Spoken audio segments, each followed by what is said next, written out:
Hi friends, welcome back to our channel. ప్రతి mobile company వారి mobile world wide గా launch చేద్దామనే ఉద్దేశంతోనే తీసుకొస్తూ ఉంటాయి. అందులో కొన్ని బ్రాండ్స్ మాత్రమే చైనానే ఎక్కువగా ప్రియారిటీ కింద పెట్టుకొని తీసుకొస్తూ ఉంటాయి. కానీ రియల్మీ వాళ్ళు ఈసారి కొత్తగా ఇండియా కోసం మాత్రమే ఒక మొబైల్ అయితే తీసుకొస్తున్నారు. అది కూడా గేమింగ్ ప్రియారిటీ కింద తీసుకొస్తున్నామని అనౌన్స్ అయితే చేస్తున్నారు. ఇది కాస్త ఇంట్రెస్టింగ్ గా ఉంది. జోనథన్ అంటే తెలియని వారు ఉండరు కదా, ఆయనతోనే ఈ మొబైల్ అయితే ప్రమోట్ చేపిస్తున్నారు. దానివల్ల గేమింగ్ లవర్స్ ఏమన్నా కొంచెం ఇంట్రెస్ట్ చూపిస్తారనే ఉద్దేశం. సరే, మరి ఈ మొబైల్ ఏంటి, ఈ మొబైల్ యొక్క విశేషాలు ఏంటో ఈ వీడియోలో మనం తెలుసుకుందాం.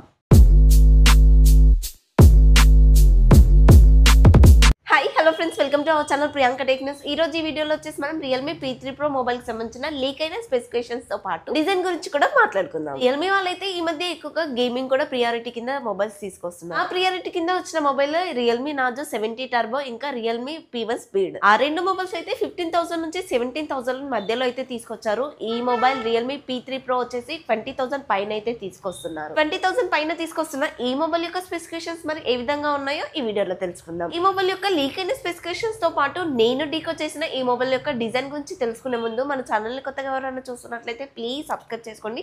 అండ్ ఈ వీడియోని కంప్లీట్ గా చూసి మీకు నచ్చితేనే డెఫినెట్ గా లైక్ కూడా చేయండి.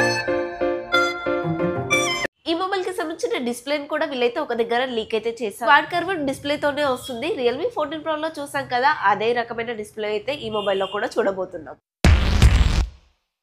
ప్రాసెసర్ గురించి తెలుసుకునే ముందుగా ఒక విషయం అయితే చెప్పాలి. ఈ మొబైల్ కి అయితే బార్న్ టు స్లే అని ట్యాగ్ లైన్ అయితే పెట్టారు. పర్ఫార్మెన్స్ ని, అది కూడా BGMI గేమ్ అయితే వీళ్ళు బాగా హైలైట్ చేసి చూపిస్తున్నారు. మరి ఫ్రీ ఫైర్ ఏం పాపం చేసింది అని మాత్రం మీరు అనుకోకండి. యాక్చువల్ గా చెప్పాలంటే ఈ మొబైల్ అయితే క్రాఫ్టన్ వాళ్ళ పార్ట్నర్షిప్ తో అయితే తీసుకొస్తున్నారు. BGMI ఆడుతున్నప్పుడు నార్మల్ మొబైల్స్ తో కంపేర్ చేస్తే ఈ మొబైల్ లో ఎక్స్పీరియన్స్ అనేది కొంచెం బాగుంటుంది. Snapdragon 7S Gen 3 processor 4 nm మీద బిల్డ్ అవుతుంది. LPDDR4X RAM technology, UFS 3.1 memory technology ఉంటుంది.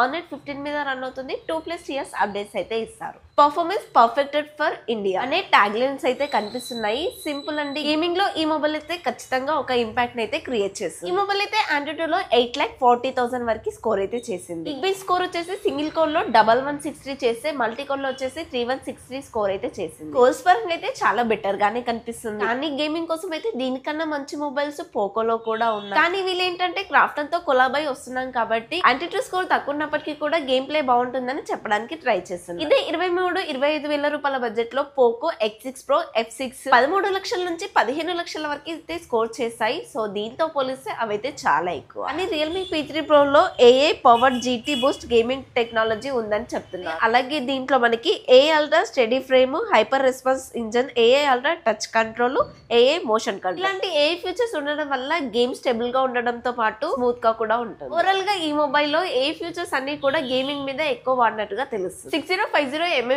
వేపర్ కూలింగ్ లేయర్ అయితే ఉంటుంది. హీట్ ని తగ్గించడానికి యూజ్ అవుతుంది.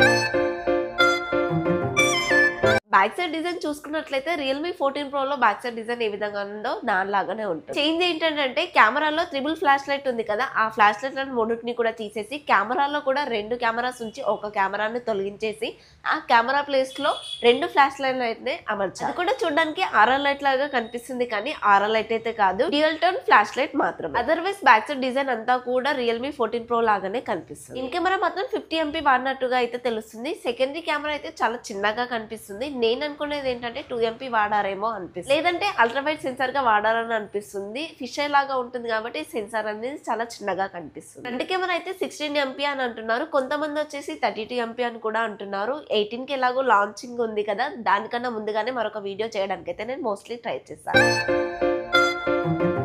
బ్యాటరీ అయితే కన్ఫర్మ్ చేసేసారు. 6000 mAh battery, 80W fast charger అయితే సపోర్ట్ చేస్తుంది. ఇదైతే మంచి విషయమే. 6000 mAh బ్యాటరీ, పెద్ద బ్యాటరీయే వాడారు. అలాగే ఛార్జర్ కూడా ఫాస్ట్ ఛార్జరే ఉంది కాబట్టి నాలాగా తొందరగా గేమ్ ఆడాలి అనుకునే వాళ్ళకి ఛార్జింగ్ కూడా స్పీడ్ గా అవుతుంది కాబట్టి గేమ్ కూడా ఆడేసుకో. నేను డీకోడ్ చేసిన విషయం ఏంటంటే ఈ మొబైల్ యొక్క బ్యాక్ సైడ్ డిజైన్. ఈ మొబైల్ కి సంబంధించిన పూర్తి స్పెసిఫికేషన్స్ తో మరొక వీడియో అయితే చేశాను.